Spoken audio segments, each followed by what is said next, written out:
ഫീസിന്റെ കാര്യമൊന്നും വക്കീൽമാർ പറയത്തില്ല. വക്കീൽ ഫീസിനെ കുറിച്ച് കുറേ സംശയങ്ങൾ ഒരുപാട് പേർക്കുണ്ട്. ഒരു ഡിവോഴ്സ് ഫയൽ ചെയ്യണമെങ്കിൽ മാഡം എത്രയാണ് ഫീസ് എന്ന് ചോദിക്കും. പല അഡ്വക്കേറ്റ്സ് പല രീതിയിലാണ്. എല്ലാവരുടെ കാര്യം ഡിഫറെന്റ് ആണ്. ഞാൻ ഡിഫറെന്റ് ആണ്, ബാക്കിയുള്ള വക്കീൽമാർ ഡിഫറെന്റ് ആണ്. ഓരോരുത്തർക്കും അവരുടേതായ ക്വാളിറ്റീസ് ഉണ്ട്, എക്സ്പീരിയൻസ് ഉണ്ട്. സോ പാരാമീറ്റേഴ്സ് ഒരുപാട് പേർക്ക് വേറെ വേറെയാണ്. ഞാനും എൻ്റെ ടീമും ഞങ്ങളുടെ അടുത്ത് ഒരു ഡിവോഴ്സ് കേസോ അല്ലെങ്കിൽ ഒരു ഫാമിലി മാറ്റർ വരുവാണെങ്കിൽ നമ്മൾ എന്താ ചെയ്യുന്നത് വെച്ചാൽ, ഈ ഒരു divorce case, for example divorce case, അത് കണ്ടസ്റ്റ് ഡിവോഴ്സ് ആണെങ്കിലും മ്യൂച്വൽ ഡിവോഴ്സ് ആണെങ്കിലും എന്ത് തരം ഡിവോഴ്സ് ആണെങ്കിലും ഒറ്റൊരു ഫീസാണ്. എക്സാമ്പിൾ പറയാം. ഇപ്പോൾ ഒരു ഡിവോഴ്സ് വന്നെന്ന് വിചാരിക്കും, നിങ്ങൾ ചാർജ് ചെയ്യുന്നത് എക്സാമ്പിളാണ്, കറക്റ്റ് ആയിട്ടുള്ള എമൗണ്ട് അല്ല ഞാനിവിടെ പറയുന്നത്. എക്സാമ്പിൾ ഇപ്പോൾ ഒരു 60,000 പറഞ്ഞു എന്ന് വിചാരിക്കും. ഒരു 60,000 നമ്മൾ പറയുന്നുണ്ടെങ്കിൽ ഈ 60,000 ഒരു വർഷത്തേക്ക്, 2 വർഷത്തേക്ക്, 3 വർഷത്തേക്ക് അങ്ങനെയല്ല. ഈ കേസ് തീരും വരെ ആ ഒരു എമൗണ്ട് മാത്രമേ ഉള്ളൂ.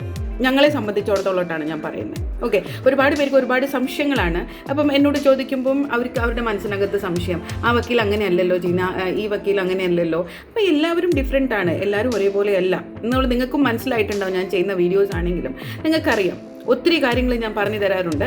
അത് ക്ലയൻസിനും അറിയാം എന്തൊക്കെയാണ് ഞാൻ പറഞ്ഞു തരുന്നതും എന്തൊക്കെയാണ് നിങ്ങൾ മനസ്സിലാക്കി വെച്ചിട്ടുള്ളതും എല്ലാം. അതുപോലെ തന്നെയാണ് ഫീസും.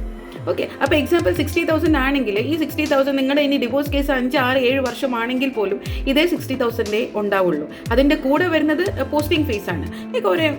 ഒരേ ഡേറ്റും തരുമ്പോൾ വക്കീൽ പോയി നിങ്ങളുടെ കേസ് നടത്താനും, അവിടെ ചിലപ്പോൾ ഡേറ്റ് മാത്രമായിരിക്കും കോർട്ട് തരുന്നത്, അല്ലെങ്കിൽ വേറെ എന്തെങ്കിലും പ്രൊസീജിയർ നടക്കേണ്ടതുണ്ടാകും. എന്ത് തന്നെയാണെങ്കിലും എല്ലാ പോസ്റ്റിങ്ങിനും അതിൻ്റേതായ ഫീസുണ്ട്. അതല്ലാതെ ഒരു ഹിഡൻ ചാർജസും എൻ്റെ അടുത്തോ എൻ്റെ ടീമിൻ്റെ അടുത്തോ ഇല്ല.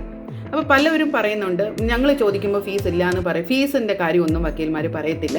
അവർ 10 ചോദിക്കും, പിന്നെ കുറച്ച് നാൾ കഴിയുമ്പോൾ 5 ചോദിക്കും, പിന്നെ 20 ചോദിക്കും. അത് അവരുടെ രീതിയാണ്. എനിക്ക് അതിനകത്ത് ഒന്നും ഒപ്പീനിയൻ പറയാൻ പറ്റില്ല. എൻ്റെ അടുത്തെന്ന് പറയുമ്പോൾ ഇപ്പോൾ 60,000 ആണെങ്കിൽ ഇതിൽ നിങ്ങളുടെ കേസ് തീരുന്നവരെയും ഈ 60 തന്നെ ഉള്ളൂ. അതല്ലാതെ ഇതിൻ്റെ ഇടയിൽ 5, 10, 15, 20, 30 ഒന്നും ഞാൻ ചോദിക്കാൻ പോകുന്നില്ല, എൻ്റെ ടീം ചോദിക്കത്തില്ല. ഇതാണ് ഫീസിനെ കുറിച്ച് ഡൗട്ട്സ് ഒത്തിരി പേർക്കുണ്ടായിരുന്നു. അതൊന്ന് ക്ലിയർ ചെയ്യാമെന്ന് വിചാരിച്ചിട്ടാണ് ഞാൻ ഈ വീഡിയോ ചെയ്തിരിക്കുന്നത്. എല്ലാ വക്കീൽമാരും ഡിഫറെൻ്റ് ആണ്, ഓരോരുത്തർക്കും അവരുടെ രീതികളുണ്ട്. എൻ്റെ രീതി ഇതാണ്. ഓക്കെ.